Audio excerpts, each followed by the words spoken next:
అందరికీ నమస్తే. ప్రభుత్వ ఉద్యోగులకు రిటైర్మెంట్ ఉద్యోగులకు ఇద్దరికీ ప్రభుత్వం షాక్ ఇచ్చింది.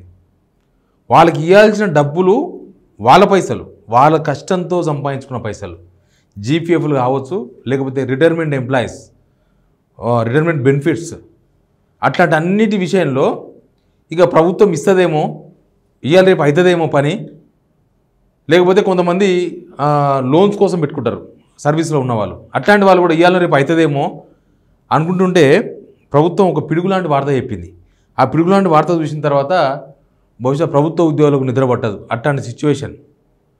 ఆల్రెడీ రిటైర్మెంట్ ఉద్యోగులు వాళ్ళ బెనిఫిట్స్ కోసం కళ్ళకు కాయలు చూస్తున్నారు. చాలామందికి బాండ్స్ ఇచ్చేసినారు. బాండ్స్ అంటే 6 months 7 months బాండ్స్ కాదు.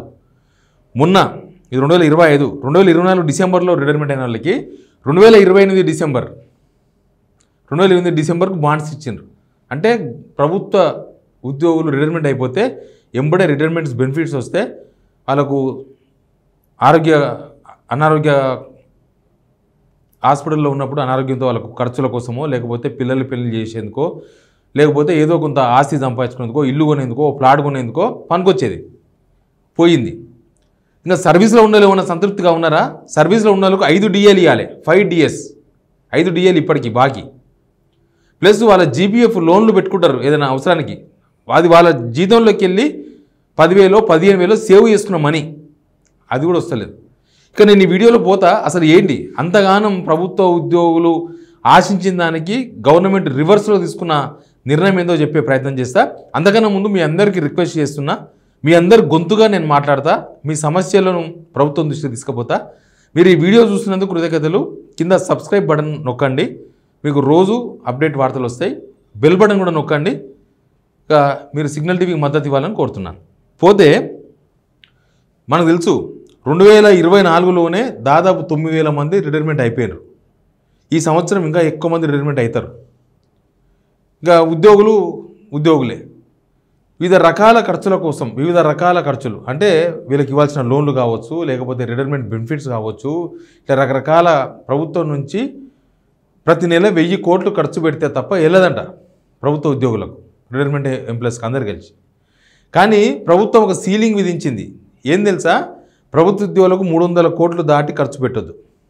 జీతాలు ఓకే, జీతాలు ఇవ్వాల్సిందే. జీతాల విషయంలో కూడా మేము ఫస్ట్ తారీఖే ఇస్తాం అని చెప్పి చాలా గ్రాండ్గా చెప్పుకున్నది ప్రభుత్వం. కేవలం ఇక్కడ హైదరాబాదు, రంగారెడ్డి జిల్లాల పరిధిలో ఉన్న వాళ్ళకు 1వ తారీఖో 2వ తారీఖో పడుతున్నాయి. హైదరాబాద్లో ఉన్న పోలీస్ డిపార్ట్మెంట్లకు 1వ తారీఖు పడుతున్నాయి. బయట ఉన్న వివిధ రకాల లేదా శాఖలు, టీచర్స్ కావచ్చు, పోలీసు వాళ్ళు కావచ్చు, అన్ని శాఖలు వాళ్ళకు మెల్లగా పడుతుంది 5వ తారీఖు 6వ తారీఖు. హోంగార్డ్స్కి అయితే 25వ తారీఖు పడుతున్నాయి హోంగార్డ్స్ జీతాలు. ఇక అక్కడ మారుమూల గ్రామాల్లో పనిచేసే టీచర్లు కూడా 11, 12 తారీఖుల జీతాలు పడుతున్నాయి. ఆ జీతాల గురించి మీకు అందరికీ అనుభవమే, మీకు అందరికీ మీ చేతికి వస్తుంది కాబట్టి మీకు అందరికీ తెలుసు. ఇప్పుడు ఏమైందంటే మొత్తం ఒక నెలలో చెల్లించిన బిల్లులు మొత్తం 300 కోట్లు మించరాదు అని ఫైనాన్స్ డిపార్ట్మెంట్కు ఆదేశాలు జారీ చేసింది గవర్నమెంట్. అంతకుమించి చేయొద్దంటే ఇక అంతే. ఇవి కూడా 300 కోట్లు కూడా అంత ఈజీగా ఇస్తలేరు. దానిలో 1,00,000 పంచాయతీలు, పర్మిషన్స్, అన్నీ రికమెండేషన్లు, పర్సెంటేజీలు అన్నీ నడుస్తాయి. మళ్ళీ ఈ మధ్య రిటైర్మెంట్ ఎంప్లాయీస్ అంతా ఏం ఆలోచిస్తుంది తెలుసా? సలహా కూడా ఇస్తున్నారు కొంతమంది వాళ్ళకి.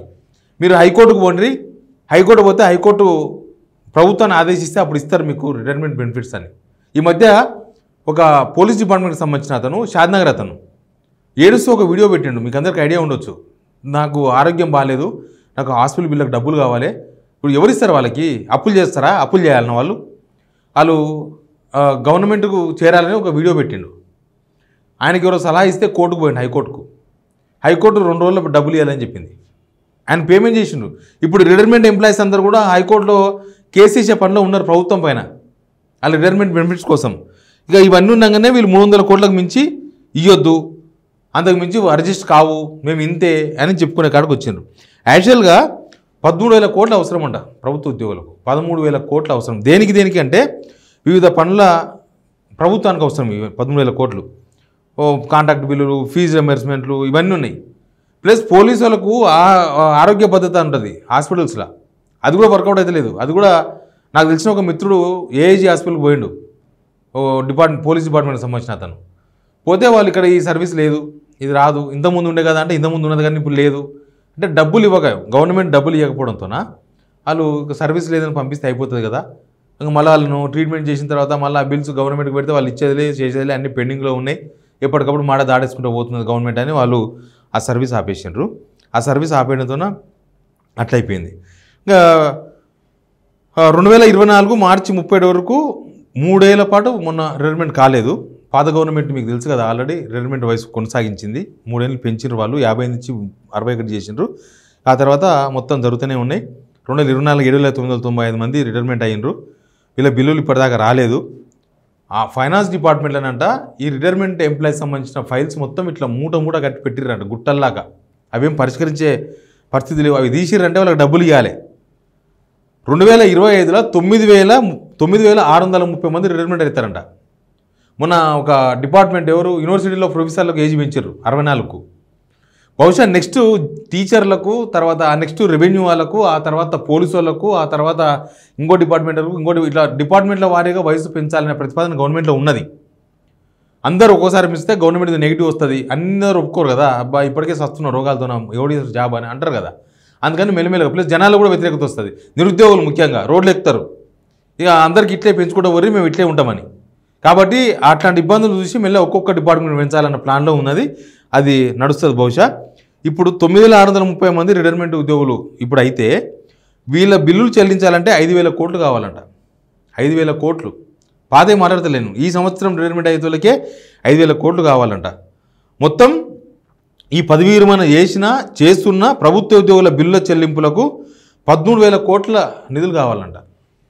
ఏంది, ఉద్యోగాలు చేస్తున్న వాళ్ళవి, రిటైర్మెంట్ అయినాయి, అవుతున్న వాళ్ళవి కలిసి. పాత అప్పులకు వడ్డీలు ఇవన్నీ చాలా ఉన్నాయి. ఇవన్నీ ఉన్నాయి. సిపిఎస్ ఉద్యోగులు ఒకటి ఉన్నది. సిపిఎస్ ఉద్యోగులు కాంట్రిబ్యూటరీ పెన్షన్ స్కీమ్ ఉంది కదా, ఆ ఉద్యోగుల పర్మనెంట్ రిటైర్డ్ అకౌంట్ నెంబర్ ఖాతాలో కొన్ని నెలలుగా అమౌంట్ జమ అవుతలేదు వాళ్ళకి. ఎందుకు ఇలాంటి బకాయిలు 2,000 కోట్ల వరకు పేరుకుపోయినాయంట. 2,000 crores రూపీస్ ఈ సిపిఎస్ కాంట్రిబ్యూటరీ పెన్షన్ స్కీమ్ కింద జమ చేసినా కూడా జమ చేస్తలేరు. ఇక డ్యూటీస్లో ఉండి చనిపోతారు కదా ప్రభుత్వ ఉద్యోగులు, వాళ్ళ కుటుంబాలకు ఆర్థిక సహాయం కూడా అంతలేదంట. ఇక నిధులు సర్దుబాటు అయినాక చేస్తామని చెప్తున్నారు. ఇప్పుడున్న సిచ్యువేషన్లో ప్రభుత్వానికి నిధులు సర్దుబాటు అయ్యే అవకాశాలు లేవు.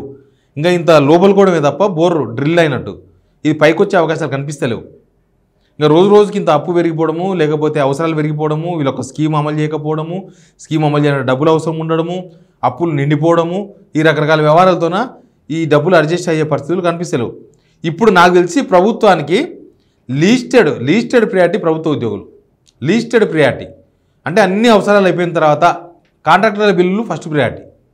ఇది కూడా ఉంది చూడండి, కాంట్రాక్టర్ల బిల్లులు ఫస్ట్ ప్రియారిటీ. ఎందుకు అంటే వాళ్ళకి పర్సెంటేజ్లు వస్తాయి. ఈ ప్రభుత్వ ఉద్యోగులకు ఇస్తే ఎవరు ఇస్తారు? కొంత నడుస్తుందంట 10%, కానీ వాళ్ళకి ఎవరు పొలిటీషియన్స్కి రావు. అవి ఎవరో కింది స్థాయిలో ఉండే వాళ్ళు వీళ్ళు రికమెండేషన్ చేసుకునే మధ్యవర్తులు తీసుకుంటున్నట్టున్నారు. ప్రభుత్వం ఎంక్వైరీ చేసుకోవాలి ఎవరనేది. వాళ్ళకి ఏమైనా వస్తున్నామో కానీ వాళ్ళకి ఏం రావు కదా. కాబట్టి ఫస్ట్ ప్రయారిటీ వీళ్ళకు కాంట్రాక్టర్ల బిల్లులు, లాస్ట్ ప్రయారిటీ ప్రభుత్వ ఉద్యోగుల బిల్లులు. ఇది మాత్రం వెరీ క్లియర్. ఇప్పుడు ఉద్యోగుల బిల్లులు ప్రభుత్వం మొత్తానికి చెల్లించడం, తర్వాత గత ప్రభుత్వంలో ఉద్యోగుల బిల్లు 7,000 కోట్ల వరకు మిగిలిపోయినాడు. గత ప్రభుత్వంలో కొన్ని ఉంటాయి కదా ఇట్లాంటి జీపీఎఫ్లు అవి ఇవి అవన్నీ ఉండేది. అయితే నాకు ఒక ప్రభుత్వ ఉద్యోగి చెప్పిండు, ఇప్పుడు వీళ్ళు హెల్త్ రియంబర్స్మెంట్ పెట్టుకుంటారు. ఎక్కడనో ఆరోగ్యం బాగాలేకపోతే హాస్పిటల్లో జాయిన్ అవుతారు కదా, ఆ డబ్బులు రావంట హెల్త్ రియంబర్స్మెంట్. ఈ ఎమ్మెల్యేలు మినిస్టర్లు హెల్త్ రియంబర్స్ పెట్టుకుంటారు వాళ్ళ కుటుంబ సభ్యులకు. అవి మాత్రం తక్కువ పడతాయంట, వాళ్ళకి మాత్రం వెంబడే వచ్చేస్తాయంట, వీళ్ళకి మాత్రం రావంట. వీళ్ళకి రావు కాబట్టి హాస్పిటల్ వాళ్ళు పట్టించుకోరు.